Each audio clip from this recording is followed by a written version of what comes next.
تو آپ شاید حیران رہ جائیں. اور بہت سارے جو ہمارے یہاں اسکولوں کے ساتھ سربراہان بیٹھے ہیں وہ بھی اس بات کی گواہی دیں گے. جتنے بھی سرکاری اسکول ہیں ان کے طلباء کی ایک ریشو ہوتا ہے کہ اتنی تعداد آپ نے رکھنی ہے.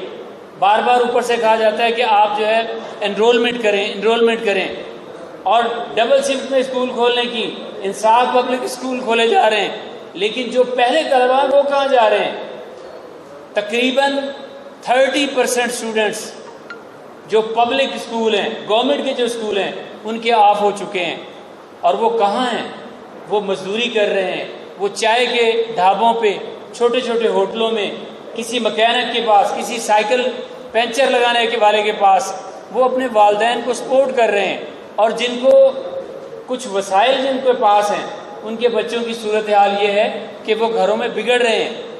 یا وہ موبائل پہ ہوتے ہیں یا ٹیب پہ یا کمپیوٹر پہ، گیمز ہیں، ویڈیوز ہیں، موویز ہیں، یا اگر باہر جائیں گے تو گالی گلوچ ہے. یہ تو ہماری قوم کا نقشہ ہی بدلا جا رہا ہے.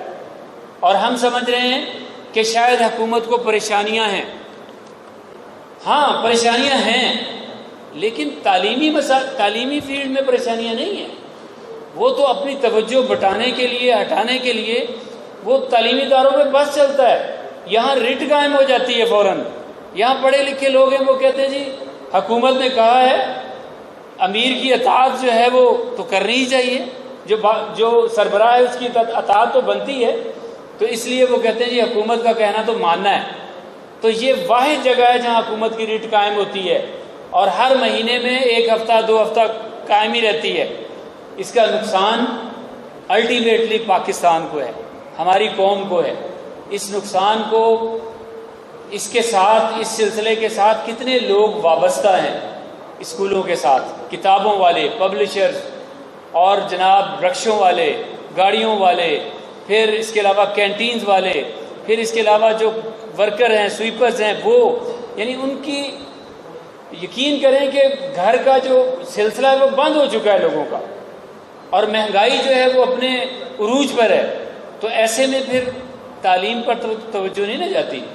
جس کا جو غریب ہے بیچارہ، گھر کا چولہا نہیں چل رہا، تو وہ یہ سوچتا ہے کہ پھر میں اپنے بچے کو کوئی کام سکھاؤں. وہ بچہ جو ہے کچھ 1000-2000 ہفتے کا کما کے لائے گا. اور جو اسکول مالکان ہیں وہ بھی سوچتے ہیں کہ جی اب ₹1,00,000 کرایہ دینا ہے، ٹیچرز کو تنخواہیں دینی ہیں، بجلی کے بل ہیں، وہ کیسے پورے ہوں گے؟ جو بچے اسکولز میں نہیں آ رہے وہ کیسے جو ہے اپنے ڈیوز جمع کروائیں گے، کیسی اپنی فیس جمع کروائیں گے؟ ظاہری بات ہے سلسلہ چلے گا تو کام ہوگا. حکومت کے سارے کام ہو رہے ہیں، جلسے جلوس نہیں ہو رہے. آپ روزانہ کوریج کرتے ہیں. سیاسی شخصیات اور جو گورنمنٹ کی شخصیات ہیں وہ روزانہ کیا نہیں آ رہی؟ ان کی گیدرنگز نہیں ہوتی، وہ پارٹیاں نہیں ہو رہی، سارے معاملات ہو رہے ہیں. اگر نہیں ہو رہے تو صرف تعلیمی اداروں میں تعلیم کا سلسلہ نہیں ہو رہا. اور اس کے ساتھ اگر ہم اس کا جائزہ لیں تو سب سے زیادہ SOPs کا خیال صرف تعلیمی اداروں میں رکھا جاتا ہے. ہمارے ذمہ داران جو یہاں بیٹھے ہیں تعلیمی اداروں کے، یہ اس بات کی گواہی دیں گے کہ سینیٹائزر، ماسک، ڈسٹینس، 50% پریزنس، یعنی ان رولز پہ جو گورنمنٹ نے کہا تھا 100% اگر عمل کیا ہے تو صرف تعلیمی اداروں نے کیا ہے. یعنی اتنا عمل ہونے کے باوجود، اتنی جو ہے وہ SOPs کا خیال رکھنے کے باوجود آپ ان کو بند کرنے پہ تلے ہوئے ہیں. تو آپ کیا چاہتے ہیں؟ اس کا مطلب یہ ہے کہ آپ تعلیم کا سلسلہ ہی ختم کرنا چاہتے ہیں. یہ جو بچے جن کا 1-2 سال ضائع ہو گیا، یہ کبھی پورا نہیں ہوگا. جو بیک چلے گئے ہیں، جو پڑھنے لکھے اچھے بچے تھے، پڑھنے لکھنے والے، وہ بیک چلے گئے، اور جو کمزور بچے تھے وہ تو بالکل ہی نل ہو گئے. ہمارے آپ کے بھی بچے ہیں، آپ گھروں میں دیکھتے ہیں کہ کتنے مسائل ہو رہے ہیں بچوں کے پڑھائی کے معاملے میں. یہ چیزیں آپ سب کو بھی پتہ ہے. مل بیٹھنے کا وجہ یہ ہے کہ ہمیں کوئی لاعمل، آپ بھی اس کمیونٹی کا حصہ ہیں، اور ہم تو اس کو ایک فریضہ سمجھتے ہیں، اور ہم سمجھتے ہیں کہ اس موقع پر ہمیں اپنی ذمہ داریوں کو پورا کرنا چاہیے. اگر گورنمنٹ 6 سے 11 سپٹمبر تک گورنمنٹ نے ادارے بند کیے ہیں کرونا کی آڑ میں، جبکہ وہاں سارے ایس او پیز پر عمل ہو رہا ہے. ساری دنیا میں ادارے کھلے ہیں، تعلیمی ادارے، کہیں پارشلی بند ہوں گے تو ہوں گے، لیکن ٹوٹلی کہیں بھی بند نہیں ہیں. تو پھر جہاں سارے ایس او پیز پر عمل ہو رہا ہے تو کیوں ان کو لاک کیا جا رہا ہے؟ تو ہمیں کچھ لائے عمل اختیار کرنا چاہیے تاکہ ہم اپنی قوم کو، یہ حکومتیں تو آئیں گی 5 سال بعد اور حکومتیں آ جائیں گی، یہ لوگ یہی ہیں، یہ ہماری قوم یہی ہے، یہی ترقی کا پہیہ ہم نے چلانا ہے اور آپ نے چلانا ہے. اگر ہم اس میں خاموش رہیں گے، آواز نہیں اٹھائیں گے تو ہماری آنے والی نسلیں بھگتیں گی، ہماری آنے والی نسلیں بھگتیں گی. افغانستان سے ہزاروں امریکی فوجی آ گئے، کیا گارنٹی ہے کہ وہ کرونا کے بغیر آئے ہیں، ہمارے ملک میں آئے ہیں؟ کیا ان کو کرنٹائن کیا گیا؟ کیا ان کے ساتھ کوئی اس طرح کا معاملہ کیا گیا؟ ہم سیاسی باتیں نہیں چاہ رہے کہ ہم وہ کیوں آئے ہیں، کس طرح آئے ہیں، وہ سیاسی جماعتیں کر رہی ہیں، لیکن ہم چاہ رہے ہیں کہ وہ جو ہمارے ملک میں انٹریز ہو رہی ہیں، ان نون انٹریز ہو رہی ہیں، جو کئی مسائل جن سے ہو سکتے ہیں، ہمارے معاشرتی، سماجی، نفسیاتی اور بہت سارے مسائل کھڑے ہو سکتے ہیں. تو خدا را ہوش کے ناخن لیں. اگر آپ ہوش نہیں کریں گے تو پھر نافع پہلے بھی پیچھے نہیں تھی اور اب بھی انشاءاللہ نافع پیچھے نہیں ہوگی. نافع اب پیرنٹس بھی نافع کے ساتھ ہیں.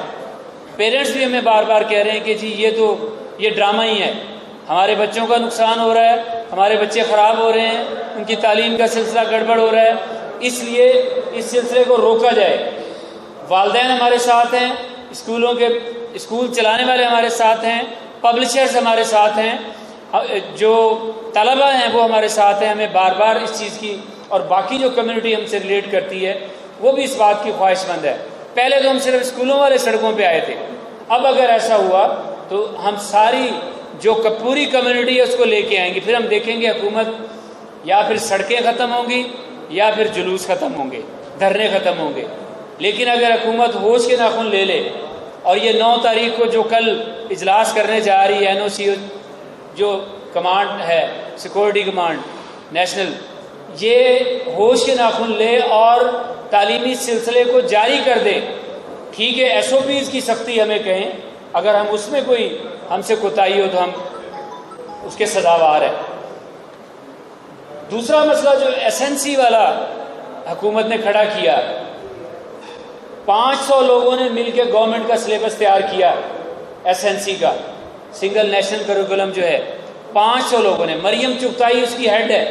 مریم چغتائی نے جب دیکھا کہ گورنمنٹ اس بات پہ زور دے رہی ہے کہ صرف گورنمنٹ کی کتاب ہوگی، تو انہوں نے کہا کہ یہ رٹے والا سسٹم ختم کرنے کے لیے تو یہ سسٹم لائے ہیں. اگر گورنمنٹ اپنی کتاب ہی پڑھائے گی تو پھر رٹے والا ہی سسٹم ہوگا. 3000 پبلشرز کو کتابوں کے NOCs جاری ہو چکے ہیں. 3000 کتابوں کے NOCs پبلشرز کو جاری ہو چکے ہیں آج کی ڈیٹ تک. جب یہ NOCs جاری ہو گئے ہیں تو پھر کس بات کی پابندی ہے کہ کتاب ہے جو ہے وہ گورنمنٹ کی چلے گی؟ ظاہری بات ہے NOC گورنمنٹ نے دی ہے. یہاں جو بیٹھے ہوئے جو ذمہ داران ہیں، کیا ان کو اس چیز کا پتہ نہیں ہے کہ جب NOCs مل چکے ہیں تو پھر وہ فورس نہیں کر سکتے کہ کتاب جو ہے وہ گورنمنٹ کی ہو؟ ٹھیک ہے، اس نیشنل SNC پہ اگر پوری نہیں اترتی کتاب تو آپ اس کو بین کریں. اگر پوری اتر رہی ہے، آپ نے NOC دیا ہے پبلشر کو، تو پھر آپ کون ہوتے ہیں روکنے والے؟ تو ہم دوبارہ اس بات پہ بھی نافع کی طرف سے، پورے پاکستان میں نافع آج مسائل کو اجاگر کر رہی ہے.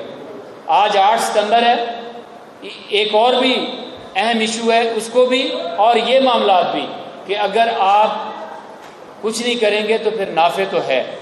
نافع صرف فیصل آباد کی تنظیم نہیں ہے، نافع پورے پاکستان کی تنظیم ہے. نیشنل ایسوسی ایشن فار ایجوکیشن، ایک گاؤں قصبہ بھی ہے تو وہاں بھی اس کے لوگ موجود ہیں. اور جب ہم ہر جگہ پہ کھڑے ہوں گے تو پھر یہ ہمیں کیسے روکیں گے؟ آپ بھی جانتے ہیں اور یہ بھی جانتے ہیں، اور ہم بھاگنے والے بھی نہیں ہیں. الحمدللہ ہم تو اس راستے کے متلاشی ہیں کہ آئے ہمارے سامنے. ٹھیک ہے، ہم کسی سے زیادتی نہیں کریں گے، کوئی غلط قدم نہیں اٹھائیں گے، لیکن راست قدم اقدام اٹھانا ہمارا حق ہے، اور انشاءاللہ اس کے لیے ہم بیدار ہیں، ہمارے ذمہ داران بیدار ہیں. الحمدللہ اس وقت میرے ساتھ نافع کے ڈپٹی ڈائریکٹر صاحبان اور الائیڈ چین کے ذمہ داران، دی ارکم کے ذمہ داران، دار ارکم کے ذمہ داران موجود ہیں، یہاں جو اسٹیج پہ بھی بیٹھے ہیں۔ تو یہ بھی الحمدللہ دار ارکم کی چین، دی ارکم، الائیڈز جو مالکان ہیں وہ ان سے ہماری رابطہ ہے، وہ اس بات پہ ایگری ہیں کہ یہ قوم کا نقصان ہے، اس نقصان میں ہم سب آپ کے ساتھ ہیں۔ نافع الحمدللہ پورے پاکستان میں بیدار ہے، چوکس ہے، اور یہ چاہ رہی ہے کہ یہ سلسلہ 9 تاریخ کی جو میٹنگ ہونی ہے اس کے بعد آگے نہ بڑھے۔ 11 تک ڈیٹ دی ہے، اس کے بعد پرولانگ نہ کریں، بچوں کا تعلیمی سلسلہ کنٹینیو ہو تاکہ جو نقصان ہو رہا ہے اس کو روکا جا سکے۔ 8 ستمبر کے حوالے سے میں نے بات کی، تو 8 ستمبر بڑا اہم دن ہے اردو کے نفاذ کے حوالے سے۔ اللہ تعالیٰ جواد خواجہ پہ رحم کرے کہ اس نے اپنے چیف جسٹس ہونے کے زمانے میں یہ حکومت کو بلایا 8 ستمبر 2015 کو سپریم کورٹ میں، اور کہا کہ 73 کے آئین میں 251 جو اس کے آرٹیکل ہے اس میں گورنمنٹ کو پابند کیا گیا تھا کہ 15 سال کے اندر اندر آپ سرکاری زبان بھی اردو کو بنائیں گے۔ آپ کچہریوں میں جاتے ہیں، آپ کو انگریزی میں پکڑا دیتے ہیں، آپ کی رجسٹری آپ کو سمجھ ہی نہیں ہے۔ پڑھی لکھی جتنی ہماری قوم ہے وہ تو ہے، ہم بھی یہ مطالبہ کرتے ہیں کہ 15 سال گزر گئے، پھر جواد خواجہ نے ورڈکٹ دیا کہ 90 دن کے اندر 251 آرٹیکل کے تحت 90 دن کے اندر جو ہے آپ سرکاری زبان اردو کو بنائیں، انگلش کو ختم کریں۔ لیکن حکومت آرٹیکل 6 کی سزاوار ہو رہی ہے۔ آرٹیکل 6 آپ مجھ سے زیادہ اچھی طرح جانتے ہیں، جو پرویز مشرف پہ لگا غداری کا۔ آرٹیکل 6 جو ہے اگر آپ کانسٹیٹیوشن کی خلاف ورزی کرتے ہیں تو آرٹیکل 6 کے آپ کو اس کی سزا ہوگی۔ تو حکومت اب پھر 6 سال سے یہ اس سزا کی مستحق ہے کہ اسے آرٹیکل 6 لگایا جائے۔ لیکن کون لگائے گا جب عوام کو پتہ ہی نہیں ہے، جب ذمہ داران جو بیدار کمیونٹی ہے وہ احساس نہیں دلائے گی تو پھر کون احساس دلائے گا؟